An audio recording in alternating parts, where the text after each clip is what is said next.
Well, welcome.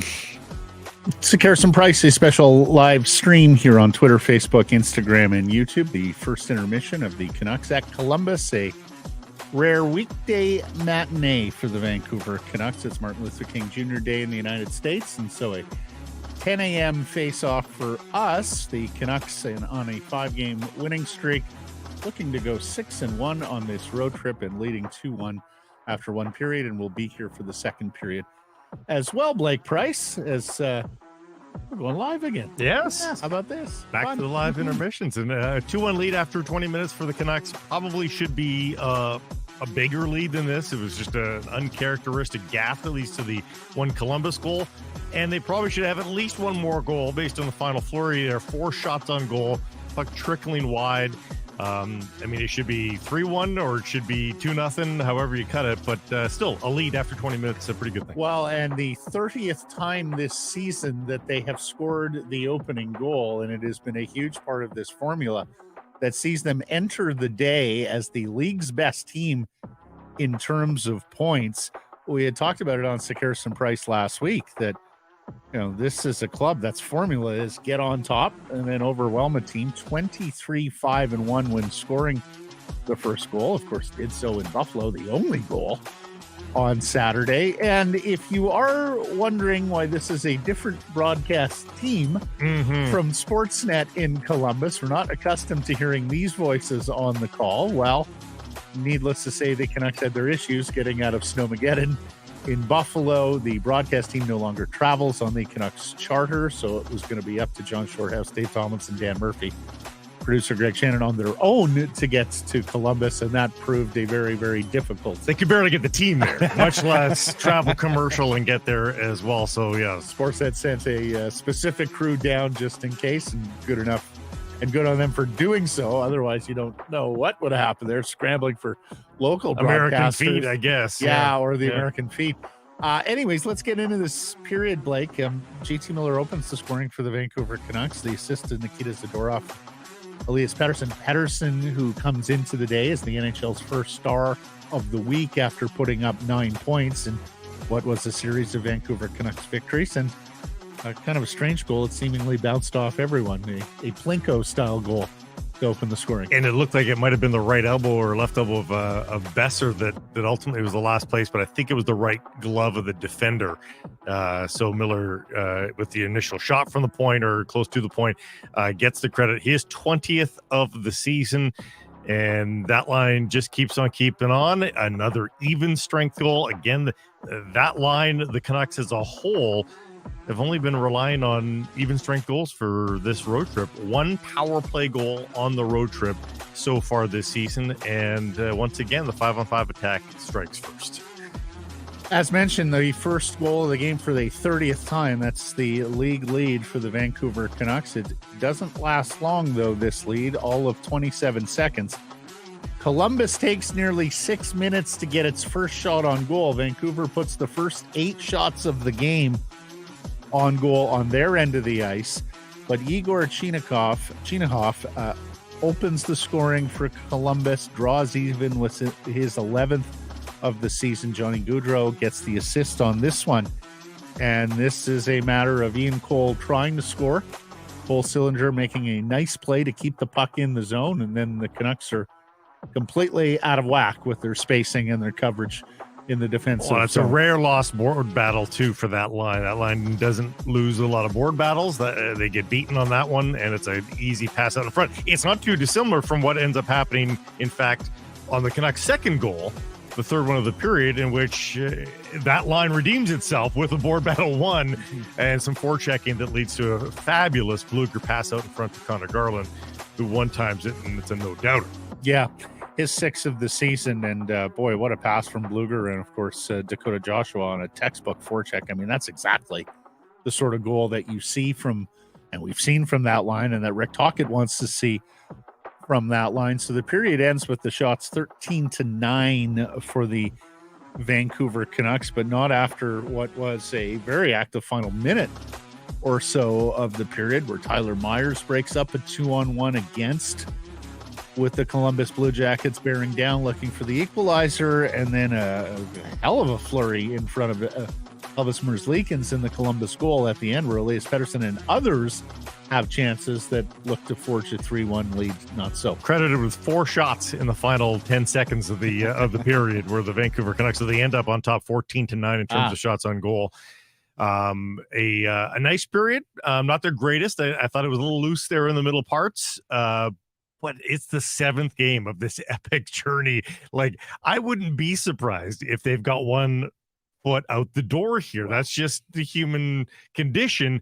The question is, can they keep enough of the second foot in the door that they are able to beat a pretty bad team? And it's a good goalie. Merzlikins has been benched for a number of reasons. They want to keep him healthy as a trade chip. And also maybe because he was stealing some points for them, and they are in the Macklin Celebrini sweepstakes here. So, it stands to reason why they would space out his starts. Hasn't played for a couple of weeks, but he's a good goaltender. And they're going to have to be, pretty good chances like the one there for Garland, or lucky, they've had a rattled in goal and they've had a point blank ripper from Garland are the 2 goals for the Canucks. They might need those kinds of goals to beat Merzlikins, who's going to keep his team in this. The Columbus Blue Jackets, and it's been a dreadful season right from, even before the season, the firing of Mike Babcock after he wants to look at players' phones, the hiring of Pascal Vincent in his stead, the benching of young players, including Port Moody's Kent Johnson. They are actually only the second worst team in the Eastern Conference now. They have jumped ahead of the Ottawa Senators, both in points and in points percentage. But yes, very much a team in the sweepstakes for Macklin Celebrini, the Vancouver presumptive first overall at Boston University. And look, they have some good young talent on this team. I mean, Adam Fantilli has a chance coming down the left wing, and he misses the net. In fact, there was a lot of missed nets from the Columbus Blue Jackets. I'm not sure what the stats say there, but a few more pucks on net. Maybe we're talking about a tie game here or a Columbus lead. In terms of the Canucks having 1 foot out the door, and I hear you, Blake, I do sort of wonder whether the ad hoc travel arrangements to get Columbus had them particularly focused for this. If you haven't heard, the Canucks weren't able to get out of Buffalo on Saturday. There was a travel ban in Buffalo at a certain hour. And if you've seen any of the video from Orchard Park in the Bills Stadium, where an NFL playoff game is going this afternoon, it was moved from Sunday because of extreme weather conditions in Buffalo. And we're not just talking cold and snow. Like, we were talking some pretty hellacious winds in that area as well. So the Canucks were not able to get out of Buffalo. They make their way to Toronto by bus from Buffalo, which is, quite doable, although in normal weather. A lot of people in that community going down south for a Bills game will tell you it takes a while, but typically going the other way across the border, it's not too difficult. Well, they get themselves to Toronto and then able to get on to Columbus. And, the odd part is that Buffalo, just where it's situated there, tends to be a snow belt. You can get all sorts of blizzard conditions in Buffalo, whereas in Toronto, it tends to be a little milder. The extreme weather systems tend to miss that part around Lake Ontario. So the Canucks find their way to Columbus. They get there a little bit later than they would have hoped, but they get there nonetheless. And I do wonder whether it's helped focus them a little bit. Well, I mean, we saw Detroit have a hellacious time getting to Toronto for their game yesterday. They had to postpone the start time a few minutes. In fact, that's how, the Red Wings didn't get into the arena at Scotiabank Arena until 90 minutes before puck drop, which is really late for National Hockey League team arrival. They had to push the puck drop a little bit. And the Red Wings were down after the first period, but they found themselves and ultimately win the hockey game over the Leafs. So they have all that adversity thrown at them, and they rise to the occasion. You wonder if you just stop feeling sorry for yourself at some point and get down to the task at hand a little bit quicker. I think the Canucks still have every bit the chance to win this hockey game, and their lead through 20 minutes is obvious proof of that. But they don't seem particularly tired. Again, a little off duty or off task at times, but they don't seem tired. It doesn't seem like they don't have their legs. we'll see. Maybe there's a chance that they even get better as the day progresses. Well, let's bring in Jeff Patterson, our Canucks reporter, and of course the rink-wide host, who will have full coverage of this later today on the rink-wide pod.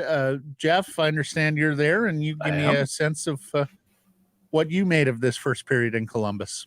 Yeah, I thought the start was terrific. I did worry. Like, morning hockey doesn't seem to agree with the Canucks. I know it's not morning there, but early starts, and we've seen that. This is their fourth early start.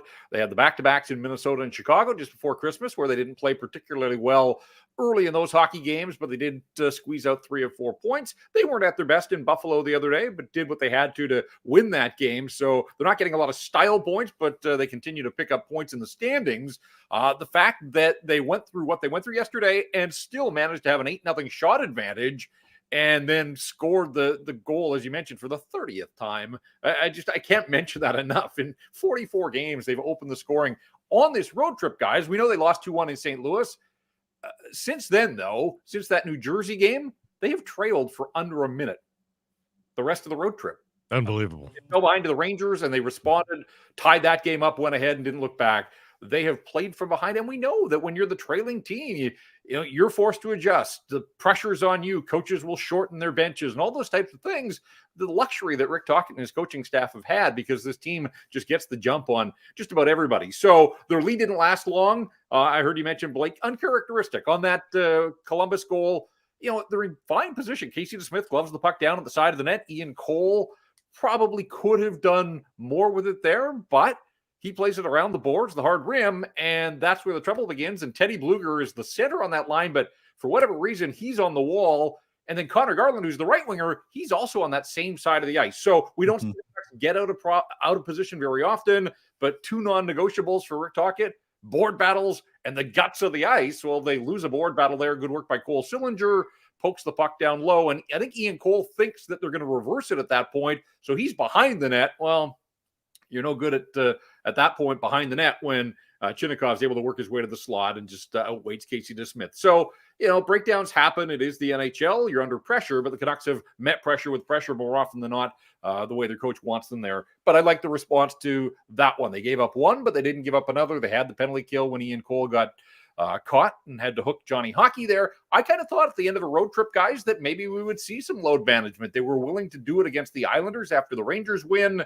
This is the end of the line, a lot of miles for a lot of players. And quite frankly, I thought not only Casey DeSmith, but I kind of thought they would find a way to work Noah Juleson back into the lineup. And I thought maybe they would even go to the lengths of getting Linus Karlsson back in there up front just for fresh legs. But I understand that they're on a roll right now. And so Rick Tocchet didn't want to touch the lineup too much other than going to DeSmith. I think he's looking for a sign of that fatigue, right? And if he's not seeing any signs of that fatigue, maybe he's not feeling as motivated to make those substitutions. I was thinking this too on the drive in, like who might he take out if he puts Juleson back in? But I mean, nobody's really showing that many signs that they are waning right now.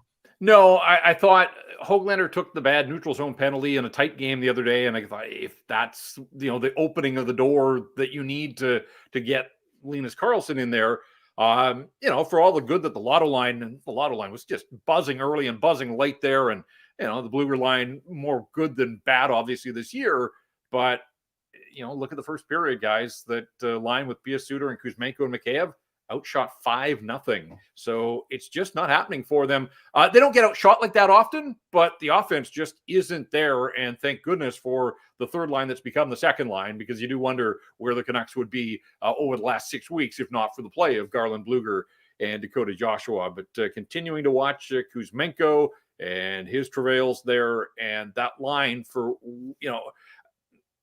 again, if you're going to go lotto line, you're going to expose some weaknesses elsewhere. And that's the line that continues to jump out at me, that there's just not much happening. And in the first 20 minutes of this one, they spent most of the period in their own end. In terms of load management, I hear where you're talking about, Jeff, particularly when you're looking at an afternoon game followed by effectively a morning game Pacific time, so in less than 48 hours, and the travails of trying to get to Columbus. I want to take you both back, though, to January 3rd, January 4th. Jeff, you were sitting in for me at the start of this trip, and you guys were talking about how the standard has to change. Can't just be an even Steven road trip. Need to do better. Did anybody have 6-1? They're 40 minutes away from 6-1. Jeff had No, 5-2, and I thought he was aggressive. No. 4-2-1. I gave them the Did benefit. you? Oh. Yeah, 4-2-1 was I didn't want 500. I wanted better than 500. 4-3 would have been better than 500, but I said 4-2-1 because I do think the fact that there was just the one set of back-to-backs with no travel there, the two New York teams, I felt it was doable. I didn't see a 6-game run after the loss to St. Louis, and I didn't like the way that they played in St. Louis. I didn't hate it, but obviously there wasn't the offensive urgency then. But boy, putting Lotto line has changed the conversation and then some. And yeah, we'll see what they can do here if they continue to grind in Columbus. And one of the many stats that the Vancouver Canucks lead the National Hockey League in is road victories. They have 15 of them, looking for a 16th today in Columbus. They've dropped the puck back there for the second period, Jeff, so we'll catch up in the second intermission. All right. Thanks to all who, we'll talk to everyone then.